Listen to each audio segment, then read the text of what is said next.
Hi, everybody, and welcome to the Retire Well podcast. We are your hosts, Alicia Kay and Julie Lampe. We're missing Sweet Patty today, but we're excited to have her on some future podcasts. So, we are offering a fresh and comprehensive perspective, helping you see retirement through a new lens. We are three female entrepreneurs in Central Florida who are passionate about serving the pre-retirement, post-career adult.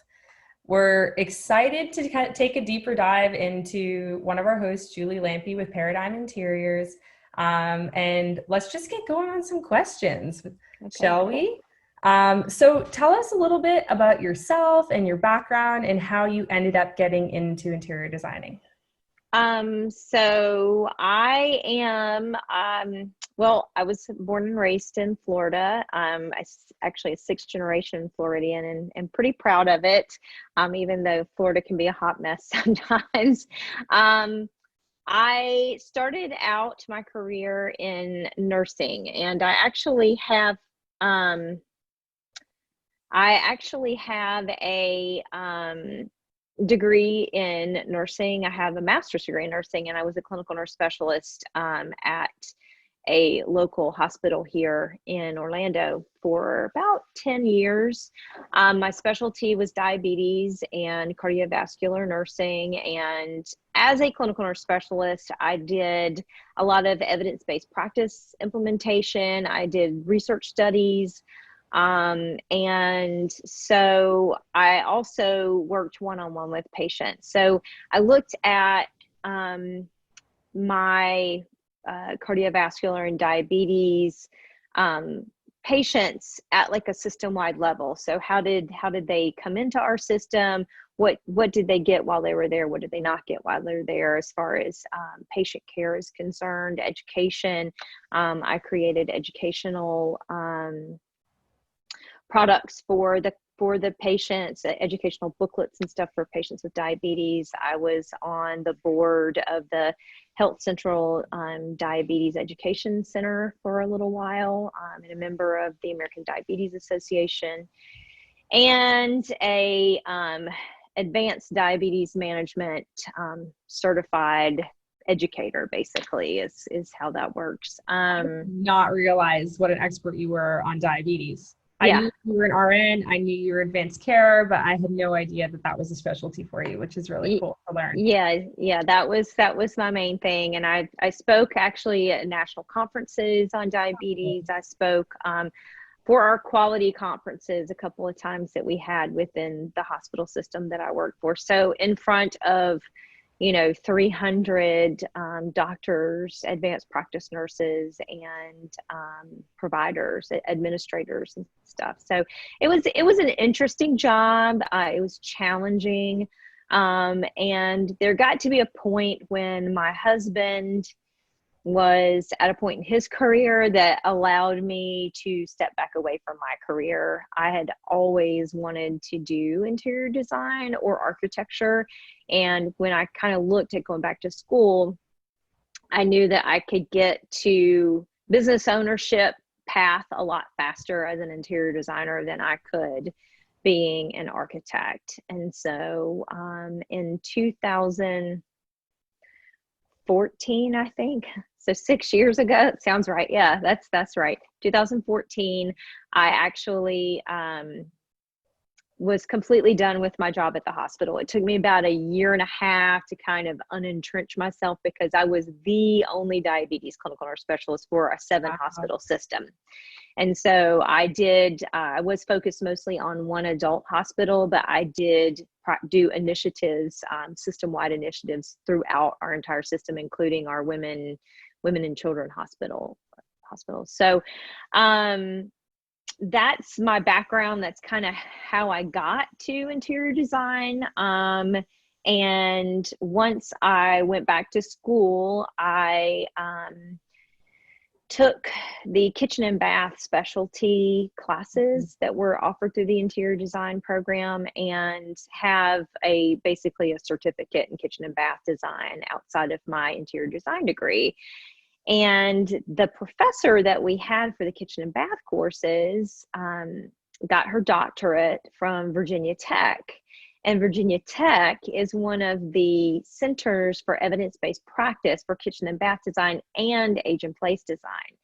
So when she found out that I had this, master's degree level nursing education, healthcare background, she was like, you should do age and place design. And so I was like, okay. So I learned a little bit more about it. We did some projects in school. So I had some real world kind of projects where we helped people remodel their bathrooms and stuff with some grant money that was given through the school and through Home Depot.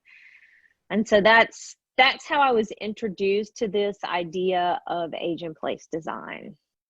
That's really interesting because it sounds like when you got into interior design, you were passionate about interior design, and then it took a professor to identify that additional strength in your education and your background to be able to make you truly an expert in this field, bringing kind of two aspects colliding, like two expertise in your life together to be uniquely qualified to help with this. Yeah.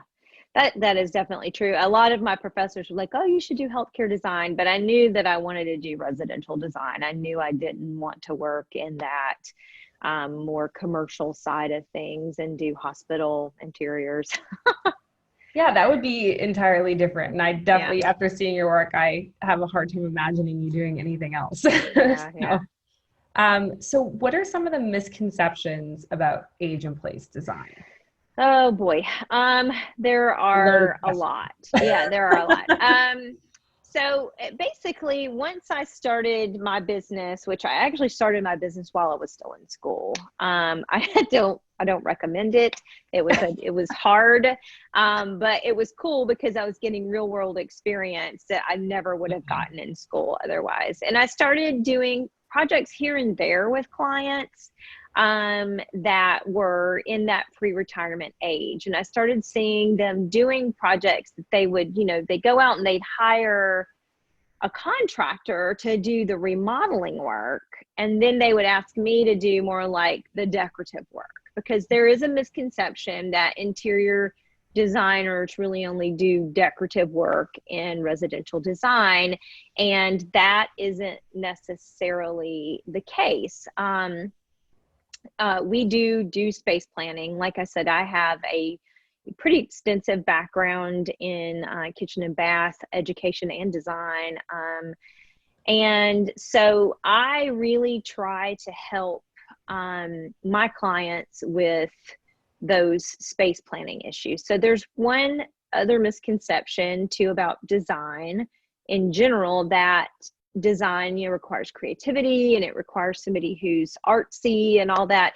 And I don't know that I would describe myself as artsy. I do think I'm creative, but really in a problem solving perspective. So I am a creative problem solver. And that really is what design is. It's problem solving.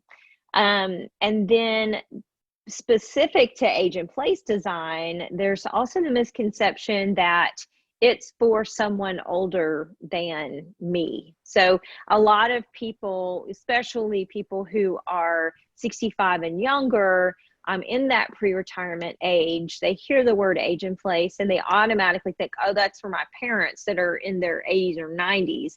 And that, is because age and place has been poorly branded. They've done a lot of imagery that brings about, kind of little old ladies in rocking chairs and with walkers.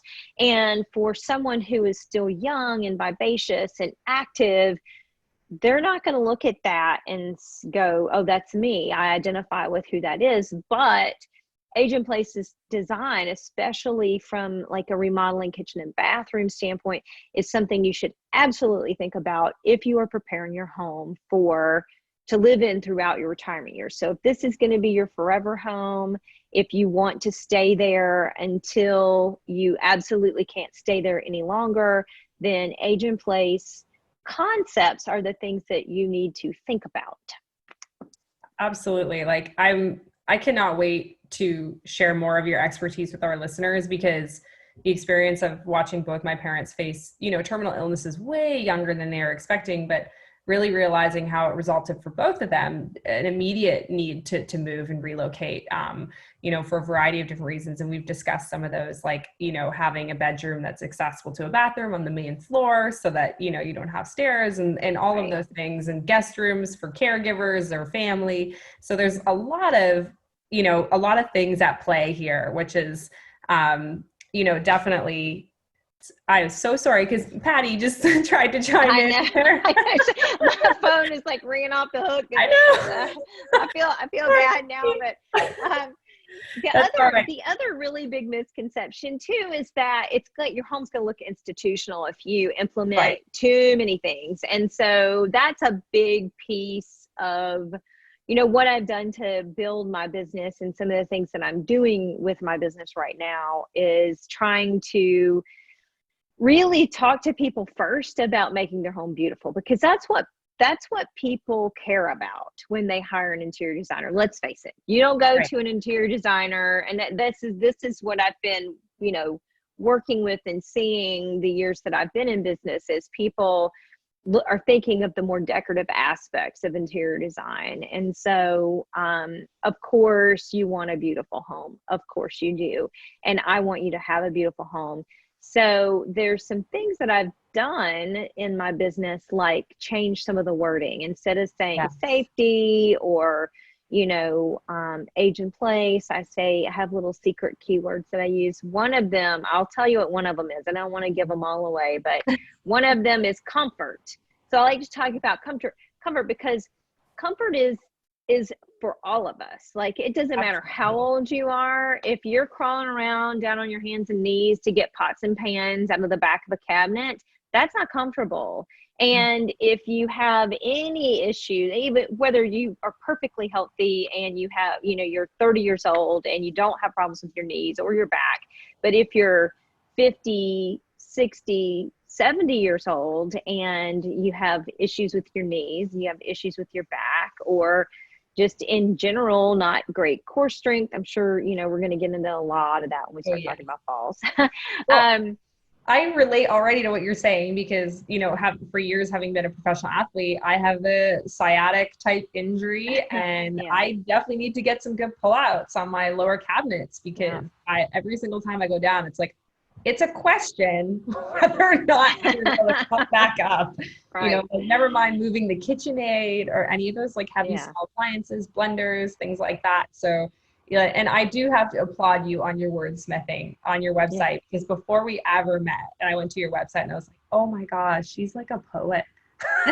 Oh, thanks. Like, you just did such a beautiful job. Like, we both talk about age and place in our industry, and it's just not a very sexy way to talk about, but it is exactly what we're referencing, so it's hard not to use the verbiage. But I just think you've done such a good job, and I may have stolen a few of your a few of your words to use on my own website, because I was just like, wow, like, you've just done a beautiful job of really like kind of humanizing it, and also just making it more relatable, because it's not about having grab bars everywhere and like no rugs, and things like that. Like, your designs are absolutely gorgeous. And I think anyone, regardless of their age, would love to live there.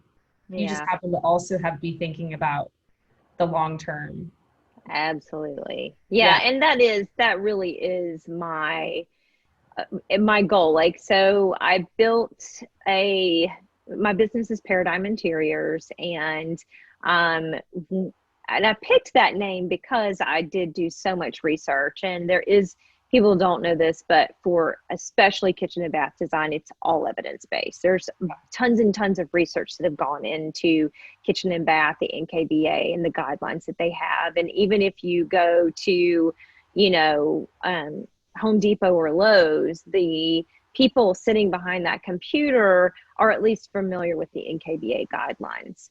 And they're going to use those when they design your kitchen or bath. But it came to me one day that my model or my paradigm for design is beauty, quality, and function. And that those three tenets, or those three legs of design, are like a stool, a three-legged stool, and they all have to be equal. They all have to be the same strength. And they all have to be present for a design to be good, especially in the demographic that I'm working with. So, you know, there are lots of designers out there, lots of decorators out there who can make your home really beautiful. There's contractors who can do a good job remodeling your house and make it beautiful. But what I found was the vast majority of them are not educated and trained in a way that they know how to implement things to last for the long haul.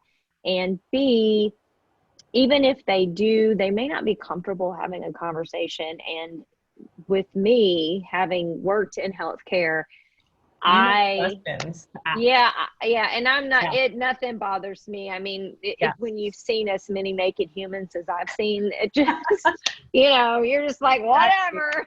Yeah. This is so not uncomfortable to me to talk to you about, you know, are you concerned about your, you know, what is comfortable, what is functional, and that is the key. So I am creating a course because one of the things that I really wanted to do with my business was be able to take a luxury, high-end luxury service and be able to present it in a way that was accessible to people who weren't looking for or had the budget for a luxury one-on-one custom full service design. And so I've been in the process of creating a course that will be available in October for people who want to move forward, who really want to manage their own projects, but aren't feeling like they have